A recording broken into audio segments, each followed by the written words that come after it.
Dictatorship क्या होती है, डिक्टेटर कौन होता है, चले आप डिटेल से मैं आपको समझाती हूँ। डिक्टेटरशिप में तमाम तरह इख्तियार किसी एक शख्स के पास चले जाते हैं, यानी तमाम मुल्क का निज़ाम वो शख्स चला रहा होता है। डिक्टेटरशिप में इलेक्शन नहीं होते, ना ही डिक्टेटर अवाम का कोई नुमाइंदा होता है, यानी कि इलेक्शन होने के बाद जैसे कोई नुमाइंदा मुंतखब होता है तो प्राइम मिनिस्टर या प्रेसिडेंट या कैबिनेट बनाते हैं, ऐसा सिस्टम डिक्टेटरशिप में नहीं होता।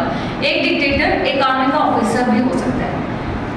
हम पूरी दुनिया में सबसे ज़्यादा डेमोक्रेसी को पसंद किया जाता है, बहुत कम ममालिक हैं जहाँ पर डिक्टेटरशिप को पसंद किया जाता है। डिक्टेटरशिप की खुसूसियत ये है कि इसमें स्टेबिलिटी आ जाती है, यानी मुल्क में स्टेबिलिटी पैदा हो जाती है। और क्योंकि ये एक अवाम इसे इलेक्ट नहीं करती, अवाम का ये नुमाइंदा नहीं होता, तो ये डिसीजन मेकिंग में मुतलिकुल अनान होता है, यानी जो भी कानून साजी करने हैं या जो भी बात करनी है इसकी डिसीजन मेकिंग इसकी अपनी होती है। तो चले चलते हैं, अब मैं बोर्ड पे आपको डेफिनेशन लिखवाती हूँ डिक्टेटरशिप की, और हम इसकी डिफरेंट कैरेक्टरिस्टिक्स के बारे में जानते हैं। ठीक है, स्टार्ट करें। डेफिनेशन ऑफ डिक्टेटरशिप है, dictatorship is defined as an autocratic form of government in which the government is ruled by an individual, the dictator without heredity essential। आमरीत हुकूमत की एक मुतलिकुल अनान शक्ल होती है जिसमें हुकूमत पर मौरूसी अरूज के बगैर किसी फर्द की निगरानी होती है। अब इसकी एक नज़र डालते हैं इसकी कैरेक्टरिस्टिक्स। जैसे बहुत सारी चीज़ों की खसूसियात होती हैं ना, जैसे पानी की एक खूबी है, कलर की एक खूबी है, इसी तरह से डिक्टेटरशिप की भी कुछ खूबियाँ यानी खसूसियात यानी कैरेक्टरिस्टिक्स भी होती है, यानी इसे मेरिट्स भी कहा जाता है। सबसे पहले इसकी कैरेक्टरिस्टिक्स है one party one leader one programme. One party से हमरा डिक्टेटरशिप में सिर्फ एक पार्टी को रहने की इजाज़त होती है और वो डिक्टेटर की अपनी पार्टी है। दीगर सियासी जमातों, अंजुमनों और तंजीमों को काम करने की इजाज़त नहीं होती, यानी ममनू होती हैं। डिक्टेटर की तमाम मुखालफत को बेरहमी से दबा दिया जाता है, यानी कोई भी डिक्टेटर का मुखालिफ नहीं होता, क्योंकि डिक्टेटर क्या है, मुतलिकुल अनान है, डिसीजन मेकिंग भी खुद कर रहा है। तो उसकी कोई जैसे डेमोक्रेसी में पार्टीज होती हैं, पॉलिटिकल पार्टीज होती हैं, अपोजिशन होती है जो कि उसकी मुखालफत करती है, जबकि डिक्टेटरशिप में ऐसा नहीं होता, इसलिए डिक्टेटर की कोई मुखालफत नहीं करता। वन लीडर से मुराद डिक्टेटरशिप में क़यादत एक आदमी को दी जाती है, यानी मुकम्मल फजीलत कायद में मुर्तकिज़ होती है, और ये समझा जाता है कि वो कौमी यकजहती की नुमाइंदगी करता है, इसे कौमी वक़ार की अलामत समझा जाता है, और वो ही हर मामले में हतमी हाकिम है और इसका हुक्म ही सबसे आला है। तीसरा इसी का एक पॉइंट है वन प्रोग्राम। पूरे मुल्क का एक ही सियासी प्रोग्राम होता है और वो प्रोग्राम डिक्टेटर की अपनी पार्टी का प्रोग्राम होता है। नेक्स्ट कैरेक्टरिस्टिक्स है एब्सेंस ऑफ इंडिविजुअल, यानी इंफरादी आज़ादी की अदम मौजूदगी। जैसे इस पॉइंट की हेडिंग से ही पता चलता है कि किसी इंडिविजुअल को इसमें नुमाइंदगी नहीं दी जाती, यानी पब्लिक में से किसी शख्स को थ्रू इलेक्शन इलेक्ट नहीं किया जाता। किसी फर्द को डिक्टेटरशिप के तहत कोई आज़ादी या हुकूक हासिल नहीं होते। कवानीन की ज़्यादा से ज़्यादा आज़ादी के मुतरादिफ है।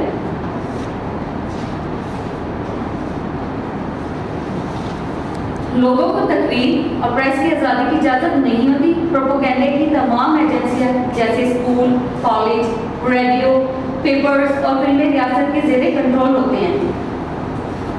मुसलिनी के अल्फाज में लोग आज़ादी नहीं चाहते बल्कि अमन व अमान चाहते हैं। डिक्टेटर के खिलाफ किसी किस्म की कोताही बर्दाश्त नहीं की जाती। लोगों को सिर्फ मानना होता है। फर्ज, नज़्म-ओ-ज़ब्त और कुर्बानी जैसे नारे मुसलिनी ने जोर देकर कहा, आज़ादी एक मुर्दा लाश है, मैं इसे लात मारता हूँ। इसी तरह तीसरी इसकी कैरेक्टरिस्टिक है नेशनल ग्लोरिफिकेशन, यानी कौमी तारीफ। आमिर ने अपनी कौमों को गैर मंतकी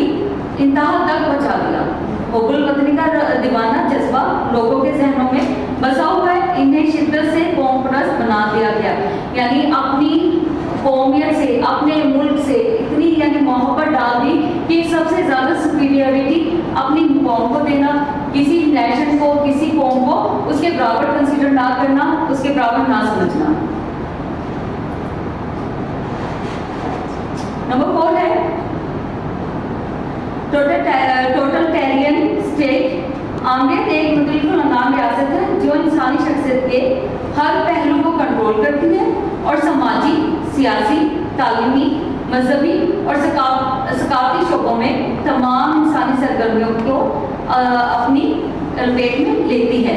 इंफरादी आज़ादी के लिए कोई फर्क नहीं छोड़ा जाता, यानी रियासत के खिलाफ कुछ नहीं, रियासत के लिए सब कुछ, सबसे बाहर कुछ नहीं। आमरीत का बुनियादी असूल ये है।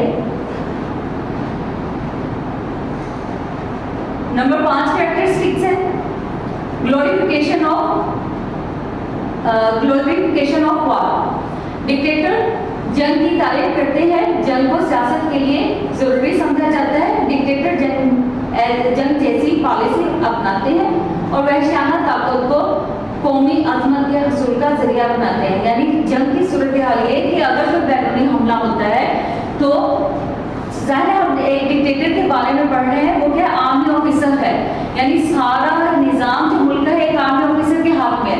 तो वो क्या है अपने मुल्क में वो बेहतर करते समझते हैं कि अगर कोई बैरूनी हमला होता है तो फौरन उसका दिफा किया जाए, यानी इतना स्ट्रॉन्ग अपने आर्मी को बनाया जाए कि इसमें वहशाना का मतलब ये कि जाहिर है जब जंग होगी तो कतरो गारब भी होता है, तो उसमें ये नहीं देखा जाता कौन क्या है क्या नहीं है, तो अपने मुल्क के डिफेंस के लिए वो हर कदम उठाते हैं।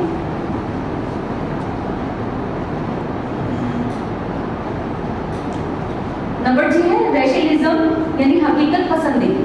आमरीकी डिक्टेटर नस्ल परस्ती की तबलीग करते हैं। हिटलर के मातहत जर्मन खुद को बाकी दुनिया में रहने वाले लोगों से बढ़कर समझते थे। उन्होंने दावा किया कि इनका ताल्लुक कदीम आर्याई स्टॉक से है, इस तरह वो खुद को दूसरों से बढ़कर समझते थे। इसी तरह तालियों ने दावा किया कि इनका ताल्लुक कदीम रोमन फातिह की नस्ल से है और इनके पास दुनिया को पता करने का इलाही मिशन था। अब इन तमाम बातों को, इस तमाम कैरेक्टरिस्टिक्स को सामने रखते हुए हमारे पास इसका कंक्लूजन या कंक्लूसिव रिमार्क्स ये बनते हैं कि आमरीत एक दीवानगी का नजरिया था। दूसरी आलमी जंग इन आमरीतों का बहरास नतीजा थी। यूएसएसआर की क़यादत में जमहूरी कैंप इंग्लैंड और अमेरिका ने दुनिया से आमरीत को जड़ से उखाड़ फेंका और जमहूरियत के फ़रोग़ के दरवाजे दोबारा खुल गए। यानी जाहिर है जब एक डिक्टेटरशिप आ जाती है तो मुल्क में एक मार्शल लॉ की, एक इमरजेंसी की कैफियत तारी हो जाती है, तो उसमें मुल्क की जो तरक्की के चांसेस हैं वो कम से कम हो जाते हैं। इसलिए दुनिया में कहीं भी सिवाय 4 ममालिक के डिक्टेटरशिप को पसंद नहीं किया जाता। पूरी दुनिया डेमोक्रेसी को ही पसंद करती है। तो आप उम्मीद है कि तमाम स्टूडेंट्स को समझ आया होगा। अगर किसी की कोई इस लेक्चर के हवाले से कोई क्यूरी हो तो पूछिए। अच्छा मैम, आपने कहा कि 4 मुल्कों के अलावा बाकी सारी जगह पे डिक्टेटरशिप नहीं है, वो कौन से मुल्क हैं जिनमें डिक्टेटरशिप है? डिक्टेटरशिप इस वक्त जो है चाइना, इजिप्ट, क्यूबा और जिम्बाब्वे में है। इन 4 ममालिक में अभी भी डिक्टेटरशिप को पसंद किया जाता है। बाकी ओवरऑल पूरी दुनिया में, क्योंकि हम पाकिस्तान में यूके और यूएसए का हम कॉन्स्टिट्यूशन भी पढ़ते हैं, वही यानी जो ब्रेसदेव में मोस्टली जो कवानीन है वो हमारे ब्रिटिश हैं, तो हम ब्रिटिश लॉ को फॉलो करते हैं, तो वो भी डेमोक्रेसी को यानी पार्लियामेंट्री निज़ाम को पसंद करते हैं। तो इस लिहाज से हमारे मुल्क में भी डिक्टेटरशिप को पसंद नहीं इतना किया जाता, डेमोक्रेसी को पसंद किया जाता। Thank you. डिक्टेटरशिप किन हालात में लागू की जाती है, इसको प्लीज़ एलैबोरेट कीजिए। डिक्टेटरशिप जब मुल्क में हंगामी हालात हो जाते हैं, यानी इमरजेंसी की कैफियत हो जाती है। इसकी एग्जाम्पल ऐसे जैसे हमारे यहाँ 2 पॉलिटिकल पार्टीज में झगड़े हो गए हैं, वो यानी अपोजिशन इतनी स्ट्रॉन्ग है कि जो प्रेजेंट गवर्नमेंट है उसे एक्सेप्ट ही नहीं कर रही, तो सिचुएशन इतनी खराब हो गई है जिससे हमारे मुल्क की फलाह बहबूद, हमारी मईशत को नुकसान हो रहा है। तो हमारे जो मुल्क के आर्मी चीफ जो होते हैं वो हमारे मुल्क का सारी हुकूमत संभाल लेते हैं। तो इसलिए इमरजेंसी की सूरत में डिक्टेटरशिप नाफिज होती है। डिक्टेटर एक सिविलियन हो सकता है? डिक्टेटर एक सिविलियन नहीं हो सकता क्योंकि वो आर्मी का एक नुमाइंदा है और वो यानी डिक्टेटर होते हुए प्रेसिडेंट नहीं रह सकता। ठीक है, अगर डिक्टेटर है, अगर वो प्रेसिडेंट बन जाए तो उसे अपनी यूनिफॉर्म उतारना। ठीक है, एज ए डिक्टेटर वो मुल्क की बागडोर नहीं संभाल सकता एज ए प्रेसिडेंट, क्योंकि ये जो डिक्टेटरशिप है ना, मुस्तकिल पाकिस्तान में तो मुस्तकिल नहीं है डिक्टेटरशिप। डेमोक्रेसी ज़्यादा है तो लोग यानी पॉलिटिकल पार्टीज जितनी भी हैं वो डेमोक्रेसी को ही पसंद करते हैं। और फिर मैम क्या डिक्टेटरशिप मुल्क का वज़ीर आज़म भी हो सकता है, प्राइम मिनिस्टर हो सकता है? हो सकता है, डिक्टेटर प्रेसिडेंट हो सकता है, लेकिन इस सूरत में उसे अपनी यूनिफॉर्म चेंज करनी है। यानी एज ए डिक्टेटर वो आर्मी यूनिफॉर्म में प्रेसिडेंट नहीं रह सकता। जैसे कि यहाँ हमारे पाकिस्तान के एक जनरल परवेज मुशर्रफ साहब है, तो उनके लिए भी ये एलिगेशन था कि या तो वो अपनी यूनिफॉर्म उतारे या वो प्रेसिडेंट है, कोई एक होता अख्तियार। हमारे कंट्री में भी ये इन्फोर्स हुई है डिक्टेटरशिप? जी, हमारे मुल्क में भी जब पाकिस्तान बना उसके बाद अयूब खान ने मार्शल लॉ लगाया, डिक्टेटरशिप आई, ज़ियाउल हक के दौर में भी आई और आखिर में परवेज मुशर्रफ साहब एक डिक्टेटर के बाद में वो प्रेसिडेंट थे।